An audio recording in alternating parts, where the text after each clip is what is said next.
Hey, everybody, it's Matt. This is the 10-Minute Bible Hour podcast, and thank you for hanging out with me. I know you have a bajillion things that you could be doing with your time, and I know there's a lot of internet out there, much more than there was when you and I started hanging out, however many years ago it was.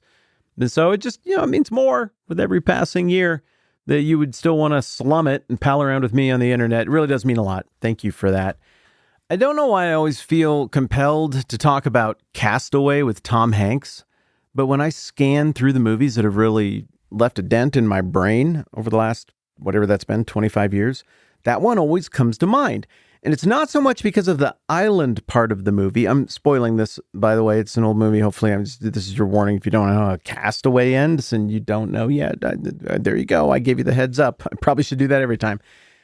At the end of the movie, Tom Hanks finishes everything after he gets off the island and he's no longer a castaway who has been cast away. But now he's a dude who is back on track. He delivered the packages, which were kind of the thing that was keeping him going. And he reconnected with everybody and surprised them by coming back from the dead, basically. And now it's all done. What's left? And the final scene has Tom Hanks at a pair of dirt roads that intersect each other at Crossroads out in the wilds of Texas or something like that. And the movie ends with him thinking about his options. That's a powerful image to me. I mean, Crossroads is it's a metaphor for those moments in life where there are a lot of options in front of you, but you can only pick one. And the one that you pick is going to be at the expense of all the other directions you could have gone.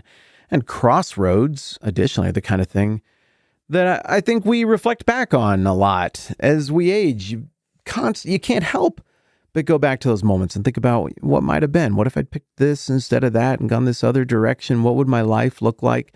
Maybe that's a fruitful exercise. Maybe it's not. I certainly have a few crossroads points that involve my own decision making. I have some crossroads points that involve things that involve other people's decisions that I had nothing to do with. I mean, this isn't fishing for sympathy or anything dumb like that, but really the big one for me is, what if my brother doesn't die? I really miss him. He was really important to me. He was 18 when he died in that accident. My life is divided between before the accident and after the accident. How different would things look if the timing on that accident had just been a little bit different than how it played out? Yeah, I think about that stuff. Come on, you're sitting there thinking about that stuff. Even if you're young, you're sitting there right now thinking about that stuff. What if I'd chosen to join this team instead of that team? What if I'd mustered the courage to ask that girl out? What if I'd said yes when that brave dude finally mustered the courage to ask me out? What if I'd gone to this college instead of that college? What if I'd gone on that trip instead? We all think about it, right? Well, today we're thinking about it in the context of somebody else. We're running this exercise that we're very intuitive at and we're very good at on ourselves on the Apostle Paul across time. So we've done a lot of work to try to put ourselves in the shoes of Paul, to try to put ourselves in the shoes of Philemon, of Onesimus. Heck, we took weeks trying to put ourselves in the shoes of the Colossian mind just to try to understand how anyone from that town might think about themselves and other people and slavery and culture. We took a whole bunch of time to try to put ourselves in the shoes of how anyone in the ancient world might think about slavery from a elitist perspective, from kind of a normal middle class-ish perspective, from a slave perspective. We've put in a lot of effort on this. So I feel like you and I are pretty qualified to do this little what if exercise here. So let's just run the thing. Let's say Onesimus shows up in Rome. We're assuming it's Rome. And he says, Paul, here's my situation. I'm not here in the stead of Philemon, who I think, you were expecting. I'm here of my own free will, which probably sounds pretty weird to you, Paul, because I'm a slave. But I've heard your name a whole bunch of times. I heard that you were here as a slave. I don't really have a lot of connections anywhere else. And people I respect speak highly of you. I don't know what came over me. I needed to make a change, I guess. And so I did. Also, I took some stuff on the way out the door to fund the trip. And now I'm here. I don't really know what that means or what happens now, but hi. And then Paul is like, well, like Paul would be about anything. All right, well, let's explain Jesus to you. And then Paul does. Onesimus becomes a Christian. And now Paul faces this conundrum that we've broken down a lot, which is, do I send Onesimus back or do I not? I really don't think it was that much of a conundrum at all. I think Paul had to send Onesimus back. And I think why Paul had to send Onesimus back will come more into focus as we run the exercise. So let's say Paul instead is like, cool, you're a Christian now. We're a long ways from Colossae. I don't think I'll ever be getting back that way again. If we just change your name and maybe get you a haircut and a different outfit, nobody's going to know you're a runaway slave. And we can kind of protest the system, just you and me, and you can kind of be my assistant, and you will write and work under this other name. And if anybody from Asia Minor is coming this direction, we'll just send you on a trip and nobody will know.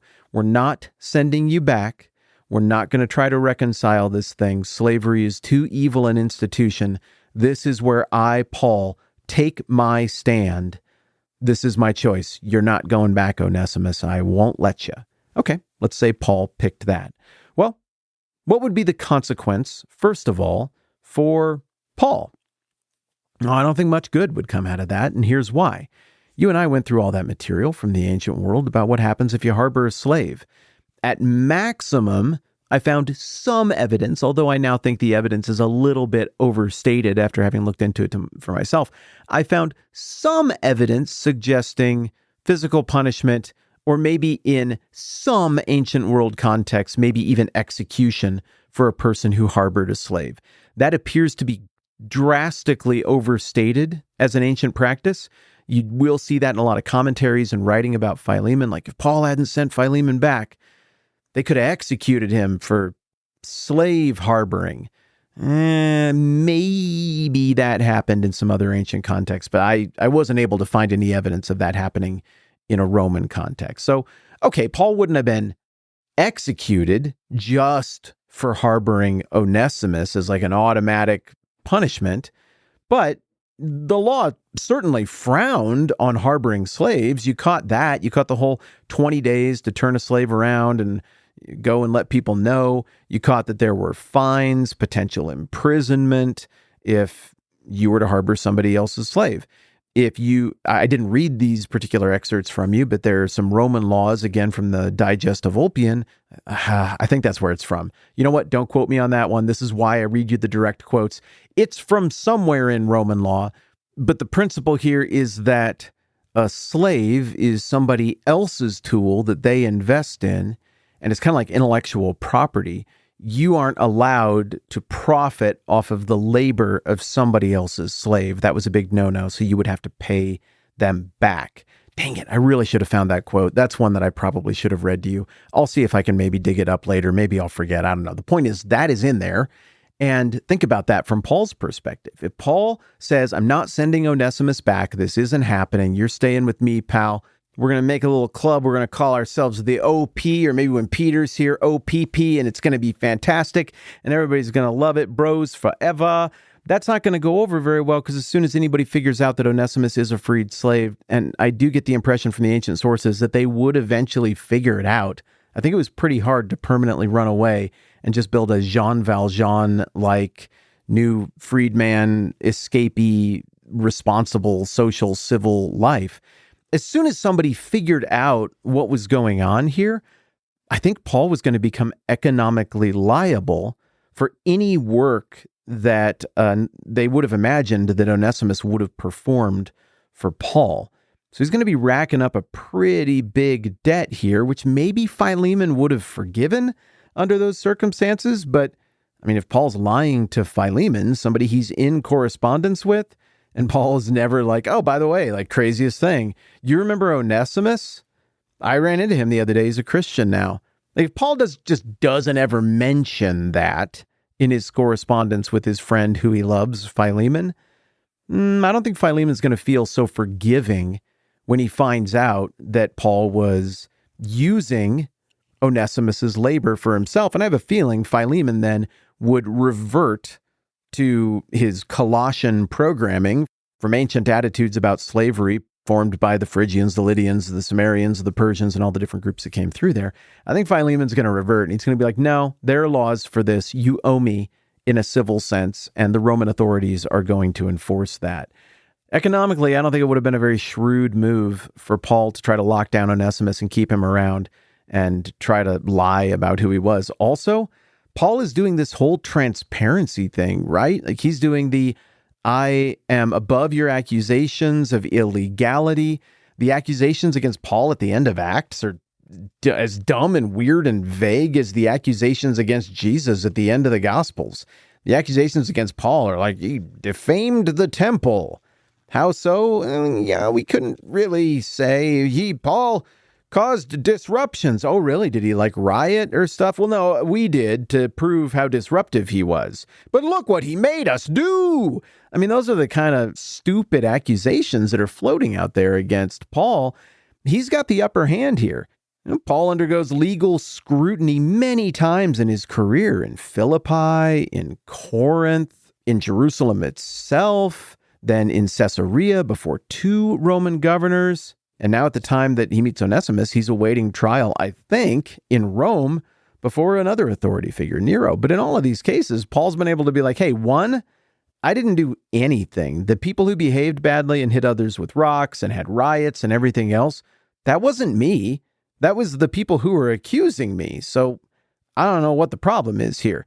2, I'm a Roman citizen, and you mistook me for not a Roman citizen. So I am very entitled to certain treatment as a citizen, and my rights have been violated. And 3, none of these accusations make any sense. There's no substance to them. There's no clarity. There's no parameters.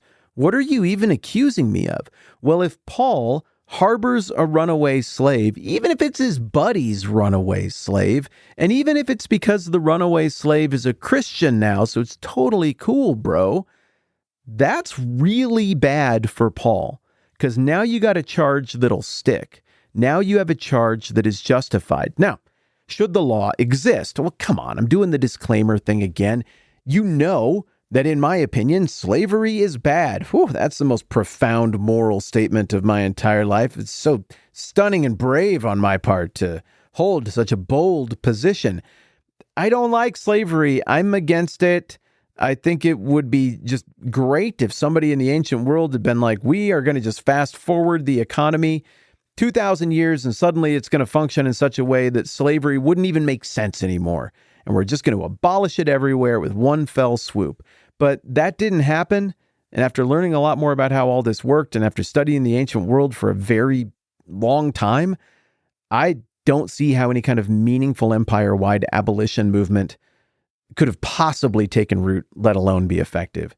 I don't think there was any shrewdness or any upside here to Paul planting his flag on this point and being like, well, I was an ambassador of the gospel sent to do something that I was uniquely commissioned by Christ to do, but I've decided instead that the thing I want to use my one shot on here is defeating slavery in the ancient world. I don't think that's shrewd. I don't think that would have been a good trade-off for Paul. And yes, I do think as it pertains to that question, he was at a crossroads. I know there are some of you right now who are going, come on, Matt. Why not both? Why couldn't both things be true? Why couldn't he crusade against slavery in the ancient world from his prison in Rome, awaiting trial before Nero, and also advanced the gospel to the Gentiles and found churches? Well, we've talked about it quite a bit. You've got a pretty good sense of how precarious Paul's mission was, how he was always hanging by a thread and just 1 millimeter from getting hit with rocks or killed or arrested or whatever. Finally, it caught up with him. He gets his head taken by Nero just a few years after Philemon is written. Now, I'm pretty familiar with Paul and the situation. I don't think he could fulfill both objectives. I think the one was in conflict with the other, and I think Paul picked the right one. The more we talk about this, the more clear it becomes that this Onesimus thing is not a little footnote story in the account of Paul and everything we find out about the church in the Bible. This is a huge deal. There's a lot at stake here.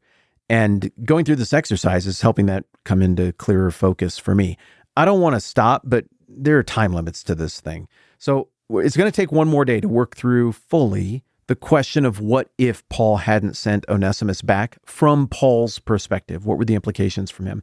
So we're just going to pause here, and I'm going to pick up right where we left off next time around. I'm Matt. This is the 10-Minute Bible Hour Podcast. Let's do this again soon.